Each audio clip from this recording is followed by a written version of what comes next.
24 марти соли 2021 асосгузори сулҳу ваҳдати миллӣ пешвои миллат президенти ҷумҳурии Тоҷикистон муҳтарам Эмомалӣ Раҳмон бо мақсади шиносоӣ ба ҷараёни омодагиҳо ба истиқболи пуршукӯҳи 30-солагии истиқлоли давлатии ҷумҳурии Тоҷикистон, амалишавии барномаҳои давлатӣ, корҳои ободонии шаҳру ноҳияҳои вилояти Хатлон, мулоқоту дидор бо намояндагону фаъолон, қишрҳои гуногуни аҳолӣ, ошноӣ бо вазъи рӯзгори мардум, рафти корҳои саҳроӣ, ифтитоҳи иншооти ҷашнӣ ба вилояти Хатлон ташриф оварданд. дар фурудгоҳи байналмилалии Бухтар пешвои муаззами миллат муҳтарам Эмомалӣ Раҳмонро муовини сарвазири ҷумҳурии Тоҷикистон Давлатшоҳ Гулмаҳмадзода, раиси вилояти Хатлон Қурбон Ҳакимзода ва дигар масъулин гарму самимӣ истиқбол гирифтанд. 24 март дар доираи сафари корӣ ба шаҳру ноҳияҳои вилояти Хатлон асосгузори сулҳу ваҳдати миллӣ пешвои миллат президенти ҷумҳурии Тоҷикистон муҳтарам Эмомалӣ Раҳмон дар шаҳри Бухтар нахуст бинои коллеҷи тиббии инноватсионии шаҳри Бухтарро ифтитоҳ намуданд. Коллеҷи тиббии инноватсионии ҷамъияти саҳомии кушодаи Саодат дар заминаи бинои кӯҳнаи хонаи маишии Саодат таҷдиду навсозӣ шуда ба иншооти таълимии тиббӣ табдил дода шуд. бино наздик ба 30 сол боз дар ҳолати ногувор қарор дошт ва акнун бо саҳми фарзандони бонангу номуси оилаи соҳибҳо ҳамчун коллеҷи тиббии инноватсионӣ ба сокинони вилояти Хатлон хизмат хоҳад кард. бинои коллеҷ аз рӯи як тарҳи муосир барқарор карда шуда барои таҳсилоти миёнаи касбӣ дар бахши тандурустӣ пешбинӣ гардидааст. иншоот аз 6 ошёна иборат буда корҳои барқароркунӣ, ободонӣ аз ҷониби бинокорони ҷамъияти дорои масъулияти маҳдуди Ориёно сохтумони шаҳри Бухтар дар муҳлати бештар аз 2 моҳ ба сомон расонида шуд. дар рӯзҳои истиқбол аз Наврӯзи байналмилалӣ коллеҷ аз ҷониби сарвари давлат муҳтарам Эмомалӣ Раҳмон ҳамчун армоғони идонаи наврӯзӣ ба ҷавонони вилояти Хатлон тақдим карда шуд.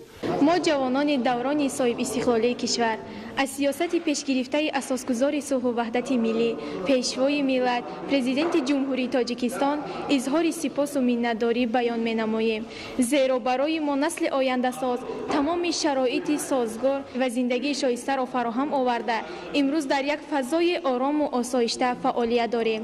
таъсиси як қатор муассисаҳои таълимии олию касбӣ дар вилояти Хатлон имкон медиҳад ки мо ҷавонон аз рӯи ихтисосҳои интихобкардаи худ ба онҳо дохил шуда хизмати ватан модарро ба ҷо орем.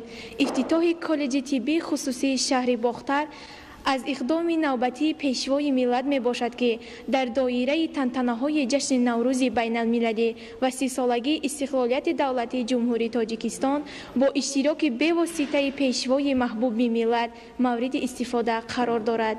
дар ин коллеҷ тамоми шароити муосири таълимӣ фароҳам оварда шудааст ки дар оянда барои барҳам задани норасоии кадрӣ дар соҳаи тиб мусоидат хоҳад намуд.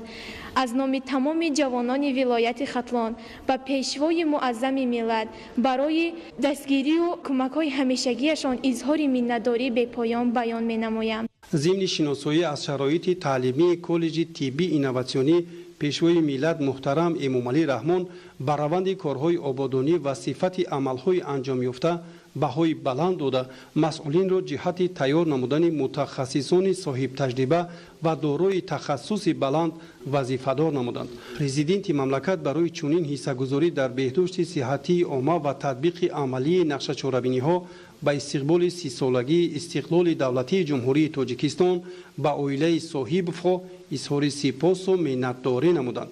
имрӯз ин муассисаи таълимӣ ки бо тамоми таҷҳизотҳои замонавӣ таҷҳизонида шудааст мавриди ифтитоҳ қарор гирифт ва боварии комил дорем ки дар оянда барои тайёр намудани мутахассисони баландпояи соҳаи тандурустӣ заминаи устувор мегузорад. бевосита ин муассиса аз тарафи соҳибкорони ватанӣ аз тарафи оилаи соҳибҳо мавриди истифода қарор дода шуд ва дар ин муассиса тамоми шароитҳое ки ба стандарти имрӯза ҷавобгӯ ҳастанд таъмин гардидааст ва оянда барои рушди соҳаи тандурустӣ боз ҳам заминаи устувор мегузорад. коллеҷи тиббии инноватсионӣ дар шаҳри Бухтар дорои маҷлисгоҳ, 65 синфхона, 10 ҳуҷраи маъмурӣ, утоқҳои алоҳида барои кафедраҳои стоматологӣ, момодоягӣ, технологияи информатсионӣ, китобхонаи электронӣ барои 1700 нафар донишҷӯ дар як баст пешбинӣ шудааст.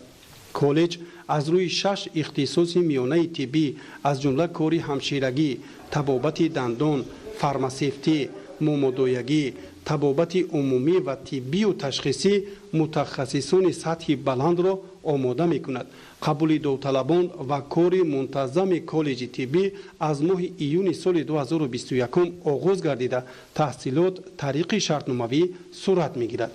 миллати тоҷик воқеан ҳам аз хушбахттарин миллатҳои дунё аст, ки соҳиби истиқлолият гардида дар фазои орому осудаи кишвар таҳти роҳбарии фарзонафарзанди хиратманду дурандеш, сиёсатмадору бунёдкор, пешвои муаззами миллат муҳтарам Эмомалӣ Раҳмон кору зиндагӣ карда, қадамҳои устувор ба сӯи музаффарияту пешравиҳо дорад. тавре мо ҳамагон медонем, солҳои пеш аз истиқлолият дар вилояти Хатлон танҳо ду муассисаи олӣ фаъолият дошт. яке донишгоҳи давлатии Бухтар ба номи Носири ва дигаре бошад донишгоҳи давлатии Кулоб ба номи Абу Абдуллоҳи Рӯдакӣ.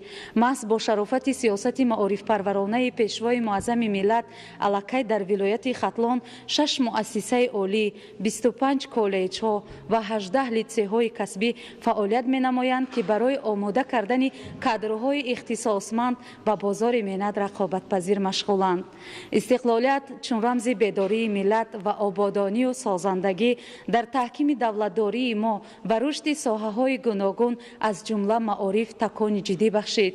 мо омӯзгорони ҷавон аз ин иқдому tashabbusҳои пешвои маҳбуби миллат изҳори хушнудӣ намуда кӯшиш менамоем, ки насли ояндасози ҷомеаро дар рӯҳияи худшиносию худогоҳӣ, меҳнатдӯстию ватанпарастӣ тарбия карда дар ҷомеа саҳми шоистаи худро гузорем. айни замон мо дар синфхонаи фанни анатомияи одам мебошем.